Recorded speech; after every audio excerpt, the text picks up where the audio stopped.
Hello everyone, आप सभी का मेरी इस सिंपल सी लेकिन प्यारी सी जर्नी में मोस्ट वेलकम है।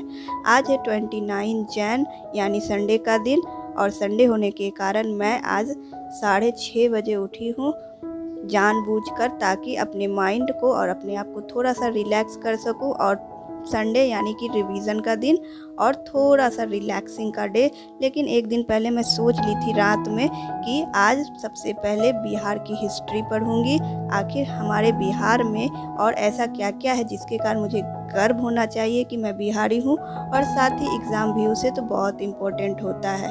26 जनवरी को मैं इंडिया की मॉडर्न हिस्ट्री पढ़ी थी, थ्योरी उसका।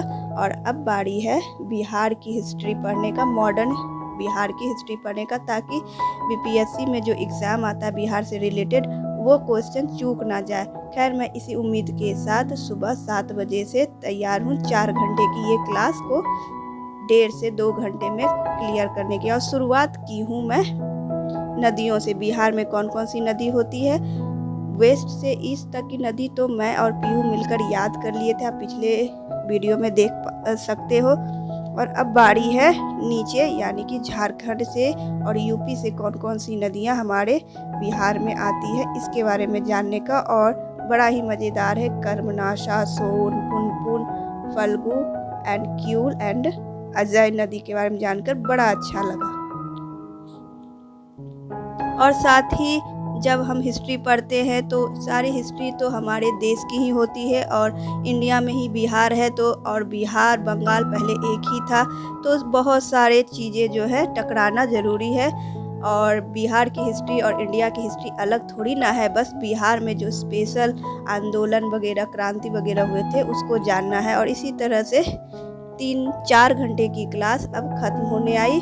और यहाँ पर अपने देश की अभयारण्य, यहाँ पर बहुत सारे ऐसे चीज़ें हैं जो मुझे पहले नहीं पता था। और यहाँ बहुत सारे वाइल्ड लाइफ सेंचुरी है, नेशनल पार्क है, जिसके बारे में जानकर मुझे बहुत अच्छा लगा।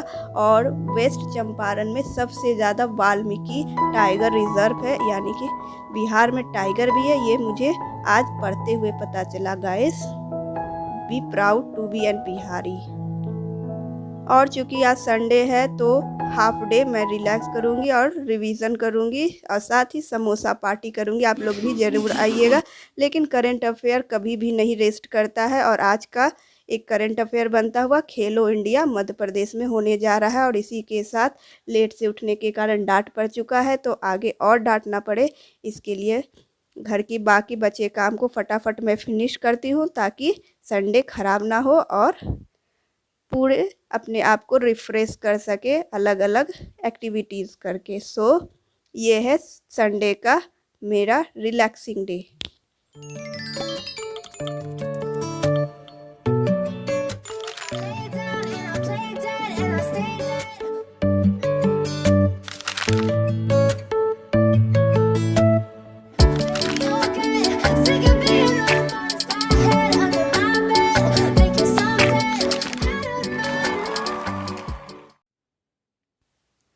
जैसे जैसे एग्ज़ाम का दिन पास आता जा रहा है, वैसे वैसे हमें हर चीज़ की प्लानिंग करनी होगी, क्योंकि अब 1 महीने से भी कम समय बच गया है पीआरटी के एग्ज़ाम के लिए। और यहाँ पर एग्ज़ाम में हम कैसे टाइम को मैनेज करेंगे ये बहुत इम्पोर्टेंट हो जाता है। और मैं यहाँ इस वीक में टाइम मैनेज के साथ साथ क्वेश्चन अटैम्प्ट करने की कोशिश करूँगी। केबीएस में निगेटिव मार्किंग नहीं है, तो ये तो तय है कि सारा क्वेश्चन अटैम्प्ट करना ही करना है, लेकिन क्वेश्चन सही भी तो होनी चाहिए। और उसके लिए टाइम मैनेज करना, ऑनलाइन एग्ज़ाम है तो यहाँ पर टाइम तो दिखता रहेगा, डिस्प्ले होता रहेगा। तो मैं यहाँ फ़िलहाल ये सोच रही हूँ कि सीडीपी में 1 घंटा तो देना ही देना। 60 क्वेश्चन गेम चेंजर साबित हो सकता है। और रही सबसे इम्पोर्टेंट, वो है मैथ, मेंसुरेशन का सिलेबस है इसमें, तो टाइम कंज्यूमिंग होगा, कैलकुलेटिव है, फॉर्मूला बेस्ड है, दिमाग में इधर से उधर क्वेश्चन जा सकता है। तो यही सब दिमाग में रखते हुए मंडे और इस वीक की शुरुआत हो गई है।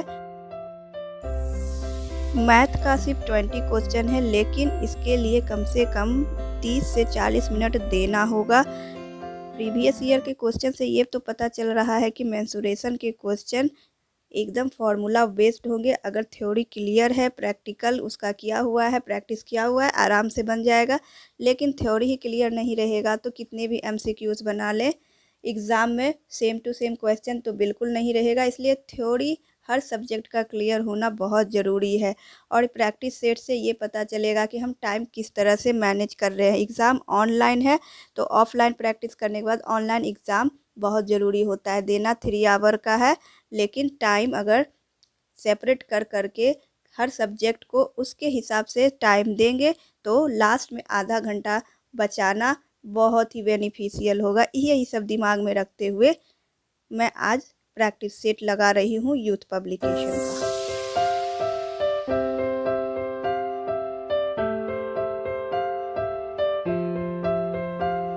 और यहाँ पर जब मैं प्रैक्टिस सेट लगा ली तो मुझे पता चला कि मुझे हिंदी और इंग्लिश दोनों में समय देने का बहुत ज़रूरत है। मुझे लगा था ये बिना ही प्रिपरेशन का हो जाएगा, लेकिन नहीं गाइस, हर क्वेश्चन में अपना, हर सब्जेक्ट में अपना थ्योरी क्लियर रहना बहुत ज़रूरी है, कॉन्सेप्ट क्लियर रहना बहुत ज़रूरी है। तो यहाँ पर स्त्रीलिंग, पुल्लिंग और ग्रामेटिकल ये सभी चीज़ों को मुझे ध्यान देना होगा। अदरवाइज़ नेगेटिव मार्किंग नहीं है तो क्या स्कोर थोड़ी ना कर पाएंगे। और इस तरह से कुछ देर रेस्ट करने के बाद जैसा रूटीन है, एंटो साइनो और हिंदी, मैथ, ये सब पर ध्यान देना बहुत ज़्यादा ज़रूरी है सीडीपी के अलावा।